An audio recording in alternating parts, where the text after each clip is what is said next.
La tenemos acá a la diputada nacional Sabrina Selva. Le quiero consultar por esto. ¿Cómo recibe Ficha Limpia que se haya caído? ¿Qué tal? Buenos días. ¿Cómo estás? ¿Qué tal? Buen día. ¿Cómo les va? Bien. Gracias por venir. No, gracias a ustedes por la invitación. ¿Cómo lo viste el debate de anoche? Creo que fue una sorpresa para muchos. Soy de las que también sostiene que el proyecto de Ficha Limpia que impulsaba el oficialismo y sus aliados, particularmente el PRO, tenía nombre y apellido, que era Cristina Fernández de Kirchner. La realidad que como se dio el debate también en diputados previamente demostró eso. Así que yo celebro que se haya caído. ¿Y lo ves como un acuerdo entre el kirchnerismo y los libertarios, como denuncian algunos? Yo creo que hacer esos análisis es tratar de buscar un argumento para justificar un proyecto que era inviable y que no venía solo a proscribir a Cristina, sino que se venía a llevar puesta la voluntad popular. Así que yo creo que ahora van a hacer muchas elucubraciones en torno a eso, pero me parece que quizá también lo que se demostró es cuando el gobierno intenta también avanzar sin los consensos reales y necesarios que ameritan este tipo de discusiones, pasan estas cosas. Ayer también se votó antes, y el PRO le dio los votos para esto, a los libertarios, de no convocar, no investigar la estafa de Libra. No llamar a Karina Milei al recinto, que no vayan a dar explicaciones los funcionarios más cercanos y que de forma directa o indirecta participaron de la estafa mundial de Libra.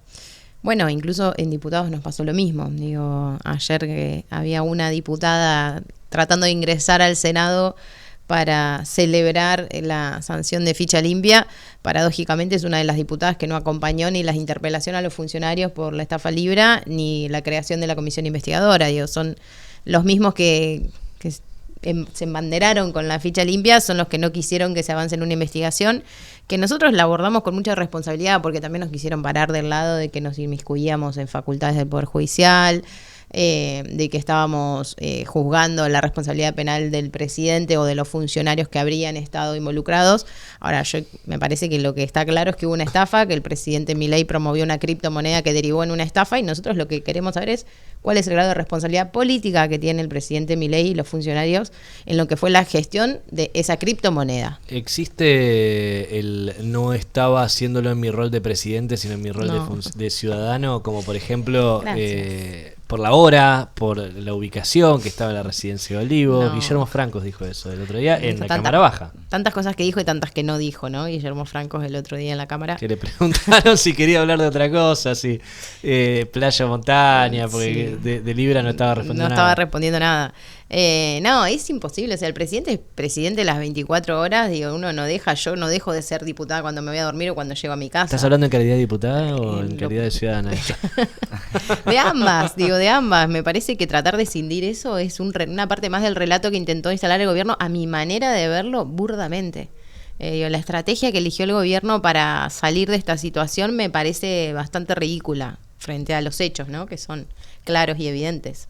O sea, no puede hacer nada en rol de persona, así como Alberto Fernández tampoco pudo en el mismo horario, en la misma ubicación, hacer la fiesta de Olivos en calidad de ciudadano. Porque podría haber planteado el mismo argumento, ¿no? Exactamente. No nos hubiera tenido que indignar. Exactamente. ¿Se entiende? Se entiende, totalmente.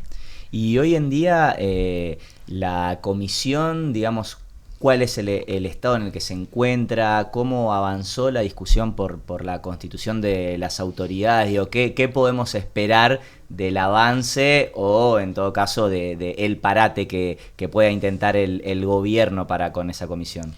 No, yo creo el parate el gobierno lo intentó claramente con la conformación de la comisión a raíz de la creación de los interbloques. Ustedes recordarán que al otro día fue que el Congreso se terminó de atomizar, ¿no? Un poquito más, para tratar de frenar justamente la composición de la comisión. Quedó por el momento frenada, no pudimos confirmar las autoridades de la comisión porque quedamos 14 a 14. Paradójicamente hay 14 que no quieren que la comisión funcione, pero quieren que alguien de ellos la presida, y nosotros lo que sostenemos es que la tiene que presidir alguno de los bloques que impulsamos la creación de la comisión y que queremos que se investigue. Así que vamos a ir al recinto a definirlo. No, claramente no. O sea, no tiene sentido. No tiene sentido que la presida alguien de la Libertad Avanza, que están diciendo que no hubo una estafa, o sea, están negando directamente el hecho de la estafa. Y el mecanismo institucional para resolver, digamos, ese empate, ¿cómo vamos a ir al recinto en una sesión, trataremos de en ese momento confirmar las autoridades, o sea, lo que no se resuelve en las comisiones lo puede resolver el recinto en pleno, así que iremos ahí vamos a necesitar 129 o 130 votos, en la comisión necesitábamos 15, pero yo creo que está el consenso porque justamente los que impulsamos la creación de la comisión, todos estamos de acuerdo que la tiene que presidir alguien de... Nosotros obviamente consideramos que la tiene que presidir Unión por la Patria, ¿no? Porque somos mayoría en la comisión y mayoría en el recinto,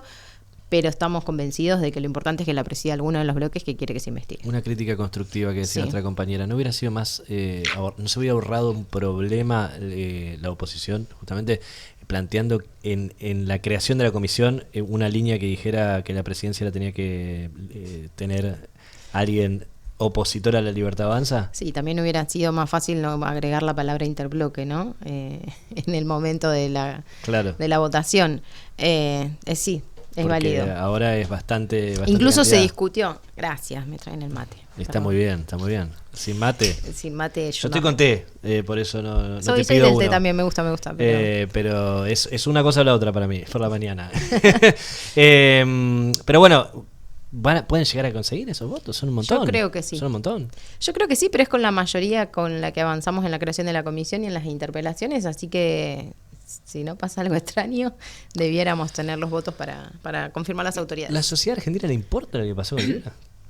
Yo creo que la sociedad argentina no termina de entender lo que pasó, pero que sí tiene claro que algo pasó y que el presidente en ese tuit del 14 de febrero promovió algo que terminó mal, en donde mucha gente se llevó mucha plata y mucha gente perdió mucha plata. Y nosotros lo que queremos saber es qué pasó en el medio. Y si el presidente lo estafaron, lo engañaron... Bueno, tienen incluso el ámbito de la comisión investigadora para aclararlo. Nosotros no vamos a buscar una responsabilidad penal en la comisión, no vamos a destituir a nadie. Ellos dicen, era información pública la que compartió el presidente, pero es mentira, porque los propios especialistas que investigaron esto por su cuenta, privados, ¿no? Dicen, ese contrato, ese código como CBU, no estaba público hasta antes de que Milei lo tuitee. O sea, se lo pasaron por privado y él lo tuiteó. Aparte, es mentira, es totalmente mentira. Incluso cuando le preguntamos a Francos, bueno, si ustedes sostienen que era público, bueno, cuéntenos de dónde lo sacó. Era público. Y respondía, Francos, era público. El presidente dijo que era público. Encima, si ustedes notaron, en muchas de las respuestas más complejas que dio Francos, cuando él tenía que responder era, Milei dijo, como diciendo, yo en esta, no me la tiren a mí. Yo creo que es el funcionario más inteligente del gobierno nacional. Tampoco se va a poner las manos en el fuego de una forma personal por este tema. Milei dice que, me parece, ¿no? Es bastante inteligente de su parte. A mí me gustaría que nos cuentes un poquito del entretelones del blindaje a Karina Milei, porque, bueno, ayer volvimos a ver un episodio de esa serie. Cuando se conformó la comisión y salieron los pedidos de interpelación, hubo una rosca muy importante para excluir a la hermana del presidente, a la secretaria general de la presidencia de esas interpelaciones. ¿Qué pasa con eso en el Congreso? Yo fui autora del proyecto de mi bloque de interpelación a Karina Milei. Nosotros desde Unión por la Patria obviamente que consideramos que Karina es una de las que tiene mucho para explicar y creo que Francos con su visita el otro día lo dejó más que en evidencia. Había muchas respuestas que solo podían responder Karina Milei y Javier Milei. Yo siempre soy muy respetuosa de que hay explicaciones que la tienen que dar los que vedaron la posibilidad de que Karina fuera interpelada. Nosotros, ¿y esos quiénes son? No, incluso muchos de los bloques con los que conformamos la comisión investigadora, que ellos no coincidían en que había que citar a la secretaria general de la presidencia ni al presidente. Nosotros en la interpelación habíamos puesto a todos los funcionarios y en el momento de la negociación nosotros lo que vimos, y en esto para ser coherentes también con que lo que necesitábamos era generar un ámbito en donde pudiéramos avanzar en una investigación y tuvimos que ceder. En vez de obstinarse en Exacto. todo, ceder algo. Pero Ceder ¿cuáles algo. eran los argumentos, digamos, para... Porque está, digamos, bastante claro... Lo que el vos dijiste, vínculo. es la hermana del presidente, era uno de los argumentos. Claro. No es muy válido, ¿no? Está bien, Porque la además hermana, de la pero hermana la es secretaria funcionaria general. y es la que le abrió la puerta de la Casa Rosada a muchos de los gestores Claro. de la estafa. Pero bueno, yo creo que en el ámbito de la comisión investigadora van a ir avanzando cosas porque incluso los bloques internamente también son muy, muy diversos a veces y por ahí hay algunos miembros de algunos bloques que querían que se avance con Karina y otros que no. Veremos qué termina pasando en la comisión investigadora. Yo creo que es una de las funcionarias que tiene mucho para explicar, realmente. ¿Sí? Sí. ¿Y vos ves un antes y un después en el Congreso después de estas cosas, después de lo de ficha limpia de ayer? ¿Ves un antes y un después también con las elecciones que va a haber en la ciudad, donde la Libertad Avanza se niega a juntarse con el PRO y hay chispazos que no se terminan de consolidar? ¿Ves que puede llegar a haber una mayor escisión en ese oficialismo y pseudo-oficialismo o no? Yo no me animo a hacer futurología porque No, pero por lo que yo estás pensé viendo que Massa ahora. iba a ser digo. presidente, chicos. O sea, no, me sale mal eso. Pero no, yo creo que sí, o sea, hay hoy la Cámara de Diputados particularmente, que es el ámbito en donde yo estoy, se ve esa complejidad también en el vínculo, A ¿no? eso me refiero, libertario con el PRO. Si vos te fijás, el día de la interpelación a Francos, ni siquiera estaba todo el bloque del PRO acompañando, si querés, la figura del jefe de gabinete. Pero bueno, después ves algunos movimientos que son muy funcionales también al gobierno, cómo se termina eso trasladando a al llano territorial, a la construcción política. Yo lo veo medio verde todavía. No sé si van a poder arribar a los acuerdos, pero como si nosotros estuviéramos tan bien, ¿no? Como para ponernos a... Bueno, ahí quería Cortarle las ir. costillas a los demás. Claro. Justamente ahí quería ir, bueno, en tu carácter de diputada, pero también de bonaerense, quería preguntarte cómo ves al peronismo, cómo ves al peronismo particularmente de la provincia. Estuviste con el gobernador en Mercedes, ahí con algunos anuncios, entrega de recursos al municipio. ¿Sos optimista en cuanto a que el peronismo va a confluir en su totalidad en una oferta política alternativa al gobierno nacional? ¿O crees, como muchos dicen, que este es un momento para dar las discusiones a fondo y bueno, que cada quien tenga que tomar el camino que lo lleve hacia 2027 defendiendo sus propias banderas, digamos? Yo creo que una cosa no es incompatible con la otra. Yo creo que es momento de dar un montón de discusiones que son válidas. Yo creo que igual la primera discusión que debiéramos estar dando para adentro no es tanto el calendario electoral, ¿no? Digo, discutirle el calendario electoral al gobernador es como, me parece que no tiene ningún sentido, y lo que el peronismo tiene que hacer es volver a hablarle a la gente, que es para mí de lo que nos alejamos. Hay muchos actores que están trabajando por esa unidad para que lleguemos a una elección en unidad, y hay otros que no lo están viendo de esa manera. Hay compañeros que ven la posibilidad de construir una alternativa frente al gobernador antes que frente a Milei. Entonces, me parece que ese es el camino equivocado, pero yo creo que se va a lograr consolidar. Hay muchos actores para mí muy importantes en el peronismo que están trabajando muy fuertemente por la unidad. Creo que es lo que debiera sobrevivir a esta discusión. Y voy ahí con una filosa, digamos, porque siempre se habla de los compañeros o particularmente de la cámpora, digamos, en esta dinámica de construir una cierta alternativa al gobernador o de rayarle el auto al gobernador, excluyendo de alguna manera de esa lógica a Cristina Fernández de Kirchner, ¿no? ¿Cuál es para vos el lugar de Cristina en estas discusiones? Digamos, ¿crees que ella también está efectivamente trazando diferencias muy profundas con Kicillof? ¿O crees que de alguna manera va a ser la garante, como muchos en el peronismo esperan, de esa construcción de una alternativa unitaria? Siempre digo lo que pienso, a veces cae mal, porque también estamos en un momento en donde, viste, uno opina políticamente, si opinas de un lado está bien y si opinas del otro le estás pegando a Cristina en el piso. Yo la respeto mucho a Cristina. yo considero que Cristina el primer error que comete es asumir la presidencia del PJ sin sentar a los gobernadores en la mesa. Y después encima exigir que los gobernadores salgan con un cartel a decir bancamos a Cristina presidenta del PJ, que para mí tiene que ver más que, no, a mí no me gusta hablar de personalismo, digo, para mí el único ismo que hay que reforzar en este momento es el peronismo, después el cristinismo, kirchnerismo, masismo, es momento de reforzar todo el otro, ¿no? Como más integral. Pero, perdón. Por favor. Pero yo creo que, no sé, realmente nunca tuve la posibilidad de charlar con Cristina, o sea, por eso yo no me animo a hablar en nombres de otros. Lo que sí yo veo es que por ahí, no sé si fue decisión de ella u otros compañeros que la llevaron a demostrar y a fortalecer la idea de que no sintetiza más Cristina, y eso para mí es un error porque es una figura muy importante en el peronismo. El problema que tenemos es que hoy en el peronismo no es que no sintetiza a Cristina, es que no sintetiza a nadie, ¿no? Digo, porque hay que buscar y construir nuevamente esa síntesis, que para mí es el desafío y es la discusión que hay que dar. Y en esto me parece que igual hay que tener sobre la mesa cuáles son las cuestiones que se ponen en juego al dar esta discusión. Digo, hay un gobernador que está gobernando una de las provincias más complejas y que el presidente eligió como principal foco de ataque. Digo, la provincia de Buenos Aires está pasando un momento horrendo. Yo ayer cuando recibíamos recursos en mi municipio, en Mercedes, yo en un momento le pregunté al gobernador, digo, ¿cómo están haciendo esto? Porque la verdad le sacaron el fondo de seguridad, le recortaron fondos discrecionales, le recortan la copa. Entonces digo, la verdad está haciendo un esfuerzo muy enorme la provincia, y yo siempre hablo de la provincia, no hablo de personalidad del gobernador, y me parece que estamos en un momento en donde, lejos de ponerle a discutir al gobernador el calendario electoral, que es otro desafío más de llevar adelante, de armar una elección. A mí me tocó cuando se votó boleta única. Uh-huh.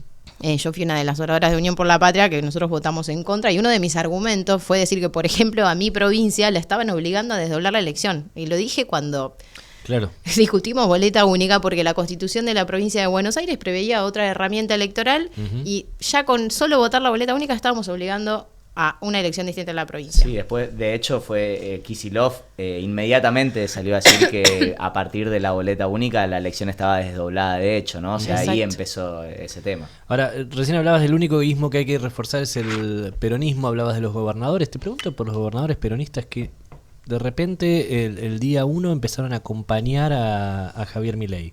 Y hoy, a pesar de todo, siguen haciéndolo. ¿Ves algo también en el Congreso que te lleva a pensar de que están recibiendo esas provincias o esos gobernadores algún tipo de retribución por ese apoyo? Porque los habitantes de ahí no están mejor. En primer lugar te pregunto. Y en segundo lugar, ¿qué tiene que hacer el peronismo para que no pasen estas cosas en el futuro? Bueno, respecto a lo primero que me preguntás, yo los invito a que miren el boletín oficial al otro día después de que hay sesión. Sí. En donde se ven algunas transferencias, retribuciones a las provincias de esos diputados que, es tan burdo que llegaron tarde, que se levantaron al baño, que no se sentaron. Claro. O sea, el pago no es a 30 días, no, es inmediato. Es muy inmediato, que es lamentable para mí. Nosotros cuando ustedes recuerdan ese pacto de mayo encima donde no se cumplió. En julio. Claro, sí, en julio, y que no se cumplió absolutamente nada. Sí.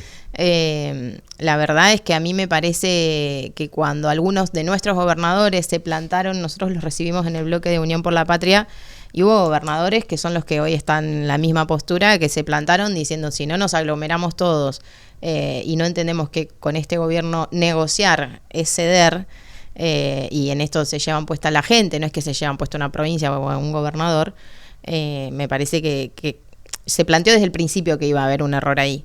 Y respecto a lo segundo que me preguntás, ¿qué tiene que hacer el peronismo? Y para que, no pasen estas cosas de que después tenés gobernadores votados por el peronismo que no siguen los lineamientos peronistas. Me refiero a justicia social en concreto, ¿no? Y que hablan de la motosierra, que apoyan abiertamente la motosierra y demás. Bueno, yo creo que por eso vuelvo a lo que decía hace un rato. Para mí hay un montón de discusiones que dar, que son válidas, que nos tenemos que dar. Lo que tiene que hacer el peronismo es volver a hablarle a la gente.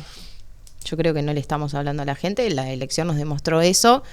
Milei vino a romper no solo la conversación política, no solo el Estado, vino a romper todo, y me parece que en ese romper todo nosotros lo que tenemos que buscar es la manera de reconstruir un diálogo con la sociedad que se perdió, un diálogo con la política que está bastante roto también, para volver a representar. Y creo que tenemos una discusión muy profunda que hacernos también, es de qué representa hoy el peronismo, ¿no? Volver por ahí al sujeto social del peronismo, que es la clase trabajadora, y desde ahí dar todas las discusiones que tengamos que dar.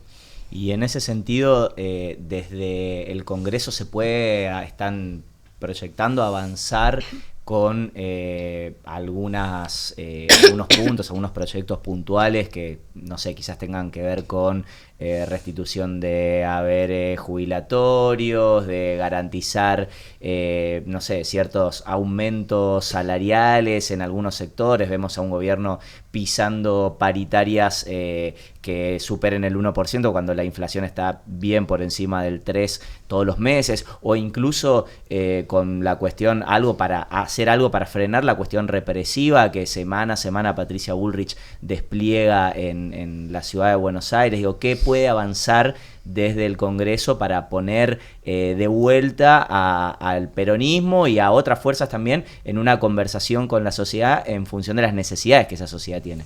Sí, nosotros en la Cámara estamos tratando de impulsar un poco de iniciativas que tienen que ver con eso, ¿no? De volver a hablar a la sociedad. Esta semana se trabajó en dictaminar, pasa que hay una comisión en la Cámara que no funciona, que es la Comisión de Presupuesto, que preside. No es la única que no funciona. Bueno, la mayoría no funcionan, es cierto, tenés razón. Pero digo, hay temas como la emergencia en discapacidad, la reestructuración de los saberes jubilatorios, está también en la agenda, que es la moratoria, que estaríamos teniendo una sesión, si Dios quiere, la semana que viene, para emplazar, que eso también es una locura. O sea, estamos teniendo sesiones para emplazar a la Comisión de Presupuestos. Claro. O sea, tenemos que conseguir el número para las autoridades. O sea, para confirmar las autoridades de una comisión tenemos que ir al recinto. O sea, está como muy tergiversado el manejo de la Cámara, pero yo creo que con esta nueva mayoría que logramos construir, en donde creo que desde el peronismo también entendimos que es con otros algunas de las peleas que tenemos que dar, me parece que vamos a poder ir avanzando en temas que vuelvan a entablar un diálogo con la sociedad, que me parece lo más importante por ahora. Diputada, muchas gracias. No, gracias a ustedes. Por venir acá, por conversar con nosotros de esta manera también tan amena. Bueno, un gusto. Gracias. Un placer.